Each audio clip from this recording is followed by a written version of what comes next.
Right అండి. So hi friends, welcome to Maheshwar classes. This is Mahesh, history and sociology faculty. So మనం రానున్నటువంటి ఎగ్జామ్స్ని దృష్టిలో పెట్టుకొని, అంటే ఇప్పుడు రానున్నటువంటి స్టేట్ గవర్నమెంట్ కానీ సెంట్రల్ గవర్నమెంట్ కానీ ఎగ్జామ్స్ని దృష్టిలో పెట్టుకొని కొన్ని క్వశ్చన్స్ని చూద్దాం. ఎస్పెషల్లీ మనము ఇప్పుడు ఎట్లాగో ఆల్రెడీ ప్రీవియస్ వీడియోలో నేను చెప్పాను, మోడర్న్ హిస్టరీ చాలా చాలా ఇంపార్టెంట్. ఎందుకంటే ఆర్ఆర్బి టెక్నీషియన్ నోటిఫికేషన్ ఆల్రెడీ వచ్చింది కాబట్టి, సో మనకు సిబిటి ఎగ్జామ్ ఉంది కాబట్టి, సో దాన్ని దృష్టిలో పెట్టుకొని మోడర్న్ హిస్టరీని ఒకసారి డిస్కస్ చేద్దాం. సో దాంట్లో కూడా కొన్ని క్వశ్చన్స్, ఒక టాప్ 10 క్వశ్చన్స్ని ప్రీవియస్ క్వశ్చన్స్ తీసుకున్నాను. సో క్వశ్చన్ ఎలా ఫామ్ అవుతుంది, ఆప్షన్స్ కూడా ఒకసారి మీరు చూసే ప్రయత్నం చేయండి. నేను క్వశ్చన్ చదువుతాను, ఓకేనా? ఈలోపు మీకు ఆన్సర్ తెలిస్తే కామెంట్లో ఆన్సర్ ఏంటో చెప్పండి. నేను ఆప్షన్స్ని ఎలాబొరేట్గా డిస్కస్ చేస్తాను, ఓకేనా? సో ఒకసారి చూసుకున్నట్లయితే ఏమన్నాడు? క్వశ్చన్ నెంబర్ 1, భారత చరిత్రలో 13 ఏప్రిల్ 1990 ఎందుకు అత్యంత దుర్దినము అన్నాడు. బ్లాక్ డే ఎందుకు అన్నాడు? Why is the April 13, 1919 consider as a dark day in Indian history అని చెప్పేసి ప్రశ్న అడుగుతున్నాడు. ఆప్షన్ చూసుకుంటే నెంబర్ 1 ఆప్షన్ భగత్ సింగ్ని ఈరోజు ఉరిదీశారంటున్నారు. ఆప్షన్ 2 కోమగటమారులోని ప్రయాణికుల్ని చంపారు అని ఇచ్చాడు. ఆప్షన్ 3 జలియన్ వాలాబాగ్ దురంతం అన్నాడు.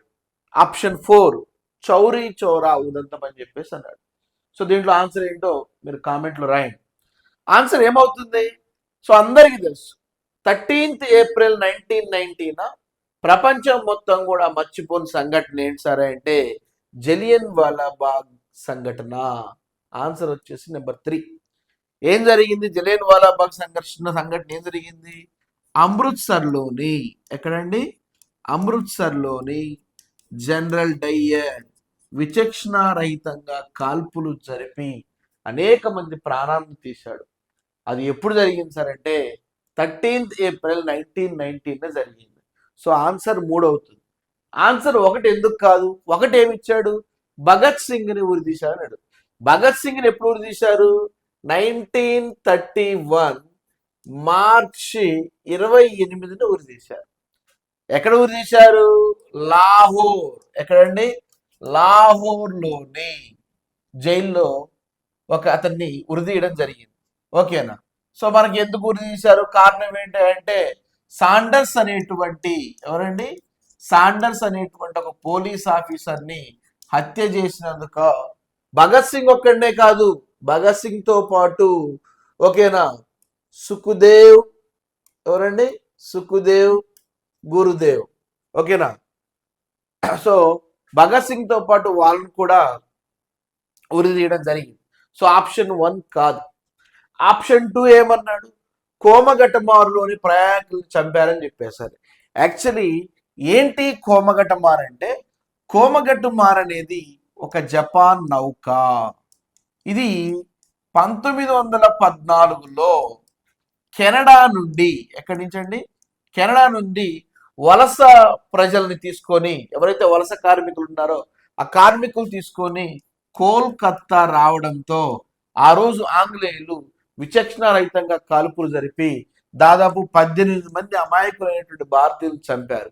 సో ఈ సంఘటన ఎప్పుడు జరిగింది? 1914 జరిగింది. మన 1919 అడుగుతున్నాడు. సో ఇది కూడా ఆన్సర్ కాదు.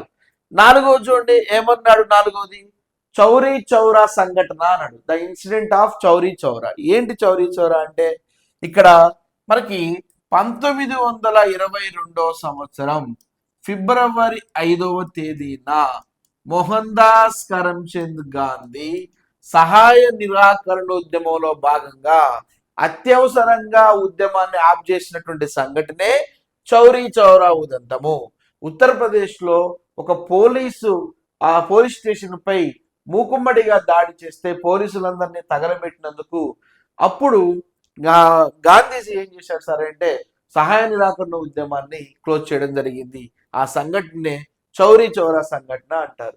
సో ఏప్రిల్ 13, 1919లో మనకు జరిగినటువంటి ఆన్సర్ ఏంటి సార్ అంటే జలియన్ వాలాబాగ్. గుర్తుపెట్టుకోండి, ఓకేనా? ఇది మనకున్నటువంటి 1వ క్వశ్చన్. నెక్స్ట్ 2వది చూద్దాం. సో రెండో క్వశ్చన్ ఏమన్నాడు, మీకు ఆన్సర్ చేస్తే కామెంట్లో చేయండి, మీకు ఆన్సర్ ముందుగానే తెలిస్తే కామెంట్లో ఆన్సర్ చేయండి. రెండో క్వశ్చన్ ఏమన్నాడు చూద్దాం. రెండో క్వశ్చన్, మహాత్మా గాంధీ ఏ సంవత్సరంలో దక్షిణాఫ్రికా నుండి భారత్కు వచ్చారని అడిగాడు. In which year did Mahatma Gandhi return to India from South Africa? మీ అందరికీ తెలుసు, గాంధీజీ 1893లో ఒక కేసు పని మీద దక్షిణాఫ్రికాకి వెళ్ళి 1915వ సంవత్సరంలో ఇండియాకి తిరిగి రావడం జరిగింది. సో 1915లో వచ్చిన తర్వాత 1917 చంపారణలో పాల్గొన్నాడు, 1918 ఖేడాలో పాల్గొన్నాడు, 1918 అహ్మదాబాద్ మిల్ స్ట్రైక్ లో కూడా పాల్గొని 1920 నుంచి 1947 వరకు కూడా, అంటే చనిపోయింది 48 వరకు కూడా కాంగ్రెస్ పార్టీలో కీలకంగా ఉండి స్వాతంత్ర ఉద్యమంలో పాల్గొన్నాడు గాంధీజీ. ఇక్కడ క్వశ్చన్ ఏమన్నాడు, మహాత్మా గాంధీ దక్షిణాఫ్రికా నుండి భారత్కి ఎప్పుడు వచ్చాడని అడిగాడు. సో ఎప్పుడు వచ్చాడు, 1893లో వెళ్ళినటువంటి గాంధీ 22 సంవత్సరాల పాటు అక్కడే ఉండి 1915వ సంవత్సరంలో తిరిగి ఇండియాకు వచ్చాడు. ఓకేనా, ఆప్షన్ 2 అనేది కరెక్ట్. 1 కాదు, 3 కాదు, 4 కాదు. ఓకే, 17 అంటే ఏం గుర్తు రావాలి మనకి, చంపారన్ గుర్తు రావాలి. ఓకేనా, రైట్, అది question number 2. Next question number 3. ఓకేనా, what is communal award? Communal award అంటే ఏంటని అడిగాడు. సో మన కమ్యూనల్ అవార్డ్ అనేది 1932వ సంవత్సరంలో 2వ రౌండ్ టేబుల్ సమావేశం జరిగినప్పుడు రాజ్యాంగ సంస్కరణలో భాగంగా ఆనాడు ఇంగ్లాండ్ గవర్నమెంట్ ఏం చేసింది సరే అంటే ప్రత్యేక నియోజకవర్గాలను తీసుకొచ్చింది. ఏ నియోజకవర్గాలని? ప్రత్యేక నియోజకవర్గాలని తీసుకొచ్చింది. అది కమ్యూనల్ అవార్డు. సో దానికి సంబంధించి ఏంటని అడుగుతా ఉన్నాడు. ఒకసారి చూడండి, ఆప్షన్ 1 వచ్చేసి బ్రిటిష్ ప్రభుత్వం ప్రత్యేక నియోజకవర్గాల విస్తరణకు ఏకపక్షంగా తీసుకున్నటువంటి చర్య అన్నాడు. ఆప్షన్ 2 భారత జాతీయ కాంగ్రెస్ మరియు ముస్లిం లీగ్ల మధ్య ఏర్పడినటువంటి ఒప్పందం అన్నాడు. నెక్స్ట్ ఆప్షన్ 3 మహాత్మా గాంధీ మరియు బాబాసాహెబ్ అంబేద్కర్ల మధ్య జరిగినటువంటి ఒప్పందం అన్నాడు.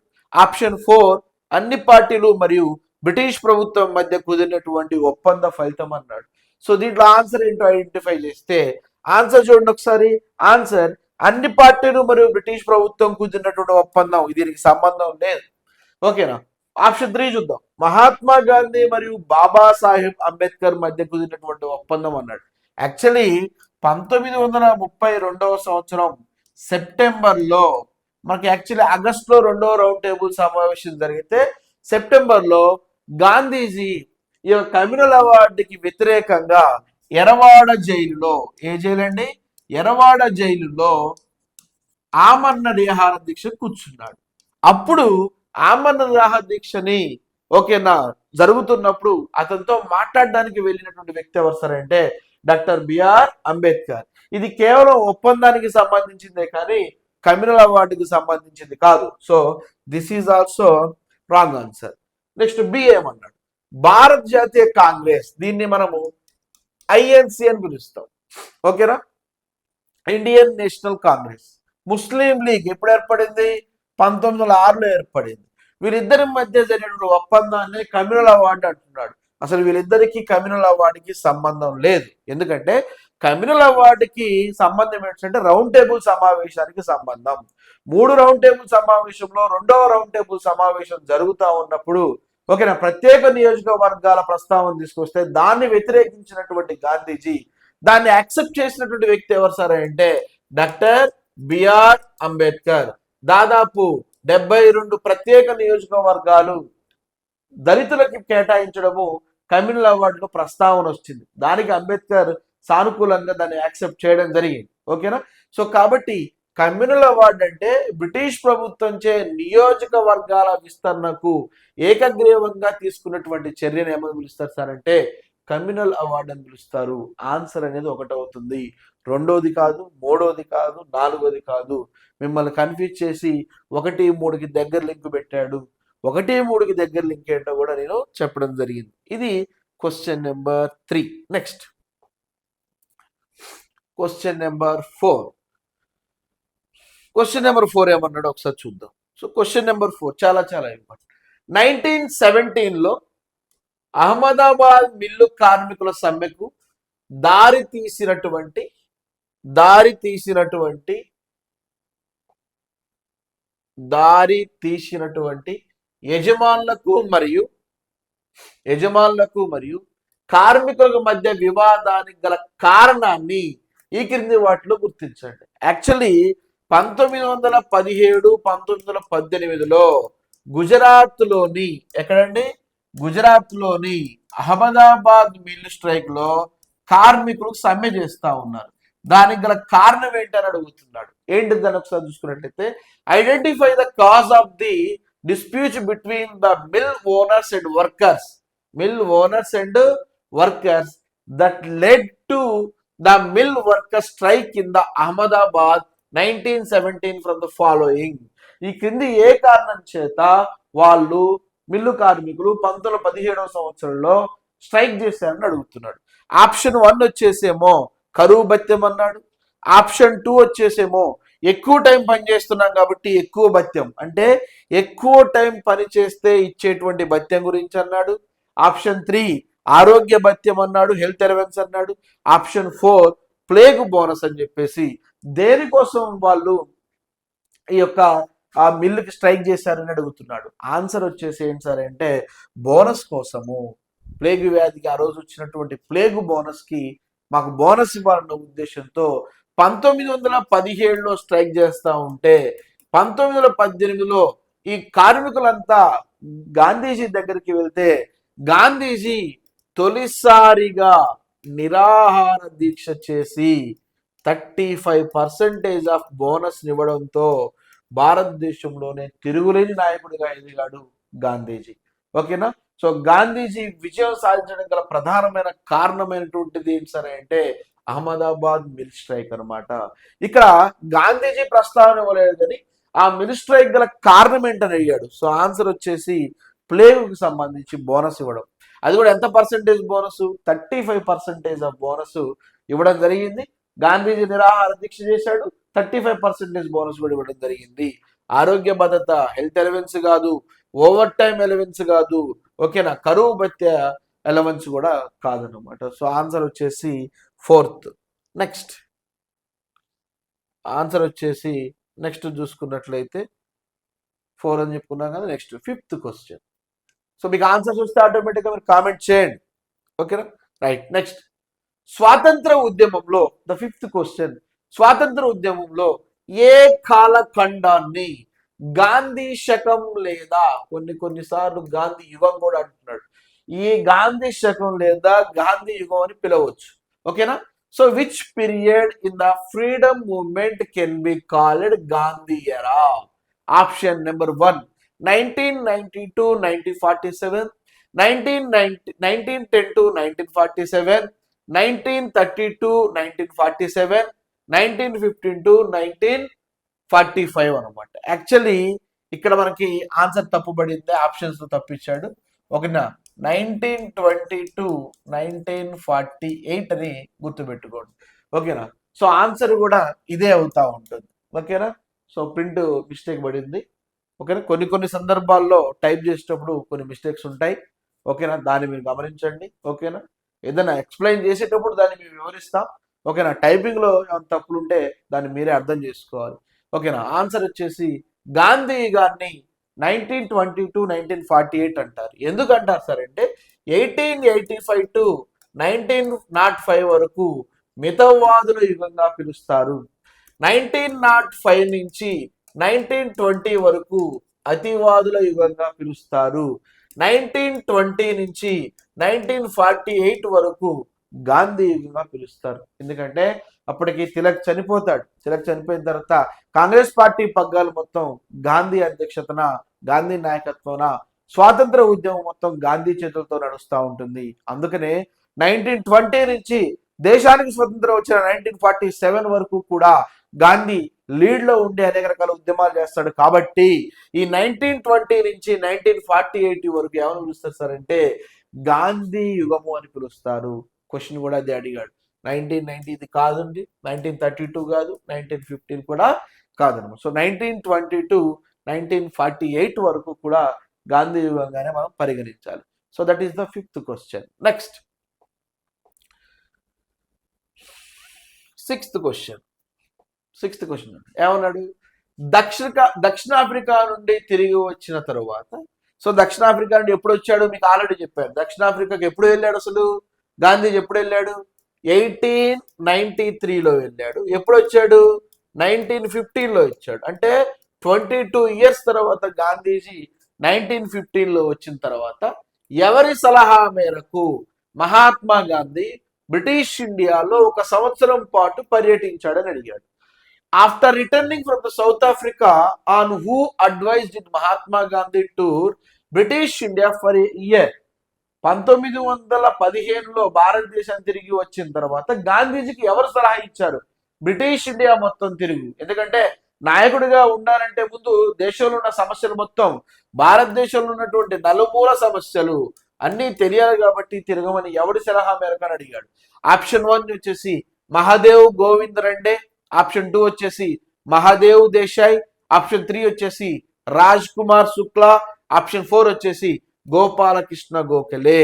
సో ఆన్సర్ వచ్చేసి 4 గోపాలకృష్ణ గోఖలే. అందుకనే గాంధీజీ ఏమన్నాడంటే నా రాజకీయ గురువు ఇతను, పొలిటికల్ టీచర్, రాజకీయ గురువు అని చెప్పేసి ఎవరు పిలుచుకున్నాడు? గోపాలకృష్ణ గోఖలేని పెట్టుకున్నాడు. 3 కాదు, 2 కాదు, 1 కాదు. ఎందుకంటే అది 1915లో వచ్చిన తర్వాత 5 సంవత్సరాల పాటు బ్రిటిష్ ఇండియా మొత్తం తిరిగి ఎక్కడెక్కడ సమస్యలు ఉన్నాయి అని వాటన్నిటి మీద అవగాహన చేసుకొని 1920లో దేశ స్వాతంత్ర పగ్గాలు తీసుకొని 1948 వరకు కూడా పూర్తి బాధ్యత తీసుకున్న వ్యక్తి ఎవరు సార్ అంటే Gandhiji. So that is the question number 6th. Next question number 7 చూద్దాం, చాలా ఇంపార్టెంట్. ఏమన్నాడు? ఏ సంఘటన మహాత్మా గాంధీని నిజమైన జాతీయ నాయకుడిని చేసింది అని అడిగాడు. Which incident made Mahatma Gandhi A true national leader అని చెప్పేసి క్వశ్చన్ అడుగుతా ఉన్నాడు. ఏ సంఘటనని దేశం మొత్తం గాంధీ గారి గురించి తెలియజేసింది అన్నాడు. ఆప్షన్ 1 చంపారన్ సత్యాగ్రహం, ఆప్షన్ 2 అహ్మదాబాద్ మిల్లు కార్మికుల సమ్మె, ఆప్షన్ 3 కేదార్ రైతు ఉద్యమం, ఆప్షన్ 4 రౌలత్ సత్యాగ్రహము. యాక్చువల్లీ మనకి చంపారన్ 1917లో జరిగింది.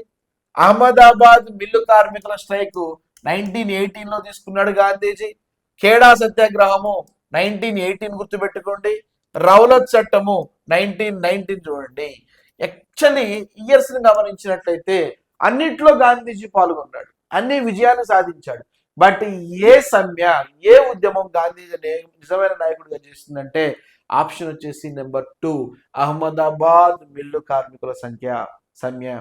1917-18 ఆ సంవత్సరంలో మిల్లు కార్మికులు బోనస్ కోసం ఉద్యమం చేస్తున్నటువంటి ఆ తరుణంలో కార్మికులందరూ కలిసి గాంధీజీ దగ్గరికి వెళ్తే గాంధీజీ అధ్యక్షతన ఈ యొక్క మిల్లు యజమానులకి గాంధీజీకి మధ్య చాలా సార్లు అనేక రకాలుగా వాదోపవాదాలు జరిగితే చివరికి గాంధీజీ నిరాహార దీక్ష చేసి 35% ఆఫ్ బోనస్ ని కార్మికులకు ఇచ్చే ప్రయత్నం చేస్తే దేశం నలుమూల నుంచి ఆయన పేరు మారుమోగిపోయింది.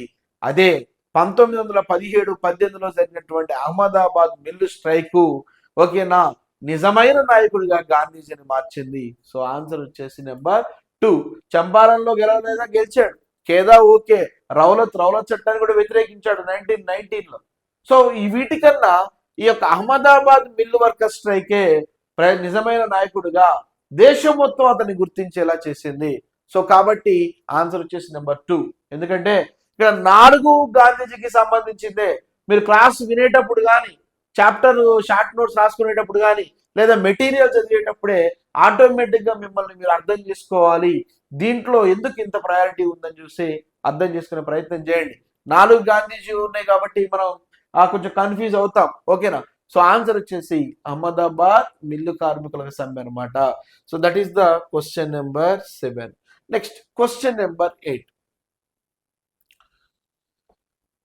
క్వశ్చన్ నెంబర్ 8 ఏమన్నాడు? క్వశ్చన్ నెంబర్ 8, దేశ విభజన పట్ల మహాత్మా గాంధీ వైఖరి ఏంటని అన్నాడు. What was Mahatma Gandhi attitude towards the partition of the country? దేశాన్ని విభజన చెయ్యాలి అనే ఆలోచన వచ్చినప్పుడు గాంధీజీ గారి వైఖరి ఏంటని అడిగాడు. ఓకేనా?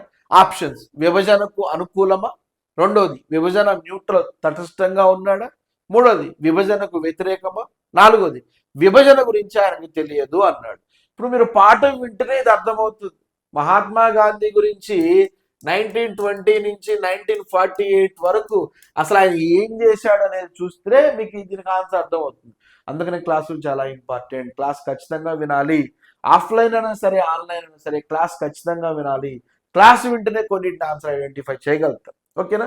సో గాంధీజీని దీన్ని బట్టి మనం ఏం చెప్పుకోవచ్చు? ఆన్సర్ చెప్పరా. కాకపోతే గాంధీజీ ఒక మాట నడేమనంటే, నా దేహం ముక్కలైనా పర్వాలేదు, దేశాన్ని మాత్రం ముక్కలు కానివ్వనని చెప్పేసి స్టేట్మెంట్ ఇచ్చాడు. ఒకనొక సందర్భంలో ఏమన్నాడు? నా దేహం ముక్కలైనా పర్వాలేదు కానీ నా దేశాన్ని మాత్రం ముక్కలు కానివ్వనని చెప్పేసి గాంధీజీ చెప్పాడు. అంటే దీని అర్థం గాంధీజీ విభజనకు వ్యతిరేకమని. అంటే ఆ రోజు మనకి ముస్లిం లీగు విపరీతంగా పోరాడుతూ ఉంది. ఏమని పోరాడుతూ ఉంది? ప్రత్యేక దేశం కావాలి, దానికి ఒక పేరు పెట్టుకున్నాం, మేము పాకిస్తాన్ అని పేరు పెట్టుకున్నాం, మా దేశాన్ని మాకు ఇవ్వండి అని చెప్పేసి ముస్లిం లీగ్ గొడవ చేస్తూ ఉంటే దానికి పూర్తి వ్యతిరేకం ఎవరు సార్ అంటే గాంధీజీ. సో ఆన్సర్ వచ్చేసి ఆప్షన్ 3, 4 కాదు, 2 కాదు, 1 కాదు. So that is the question number 8. Next question number 9. Question number నినాదాల నుంచి ప్రశ్న అడుగుతున్నాడు. ఓకేనా? ఏమని ఇచ్చాడు? స్వాతంత్రం నా జన్మ హక్కు అనే నినాదాన్ని ఇచ్చింది ఎవరన్నాడు? Who gave the slogan freedom or Swaraj is my birth right అన్నది ఎవరు సార్ అంటే ఆన్సర్ వచ్చేసి ఆప్షన్స్ ఏమి ఇచ్చాడు? 1 లోకమాన్య బాలగంగాధర్ తిలక్, 2 మహాత్మా గాంధీ, 3 నేతాజీ సుభాష్ చంద్రబోస్, 4 లాలా లజపతి రాయ్. ఇది ఎవరిని అడిగినా చెప్తారు. ఆన్సర్ వచ్చేసి 1 బాలగంగాధర్ తిలక్. తిలక్ ఏమన్నాడు? స్వాతంత్రం నా జన్మ హక్కు అన్నాడు. ఓకేనా? మహాత్మా గాంధీ ఏమిచ్చాడు? క్విట్ ఇండియా అని ఇచ్చాడు, ఇండియాని వదలండి అని చెప్పేసి. దీంట్లో మహాత్మా గాంధీ ఇచ్చినట్టు నినాదం ఏంటి? డూ ఆర్ డై, చేయండి లేదా చావండి అని చెప్పేసి ఇచ్చాడు. సుభాష్ చంద్రబోస్ ఏమిచ్చాడు? మీరు మీ రక్తాన్ని నాకు ఇవ్వండి, దేశ స్వాతంత్రాన్ని తిరిగి మీకు ఇస్తానని చెప్పేసి సుభాష్ చంద్రబోస్ అన్నాడు. సో ఇక్కడ స్వాతంత్రం నా జన్మ హక్కు అనే నినాదాన్ని ఇచ్చింది బాలగంగాధర్ తిలక్. మహాత్మా గాంధీ కాదు, సుభాష్ చంద్రబోస్ కాదు, లాలా లజపతి రాయ్ కాదు. అది question number 9. Next question number 10. Last question చూద్దాం. ఓకేనా? సో లాస్ట్ క్వశ్చన్ ఒకసారి చూసుకున్నట్లయితే లాస్ట్ క్వశ్చన్ ఏమిచ్చాడు? లాస్ట్ క్వశ్చన్ ఒకసారి చూసుకుందాం.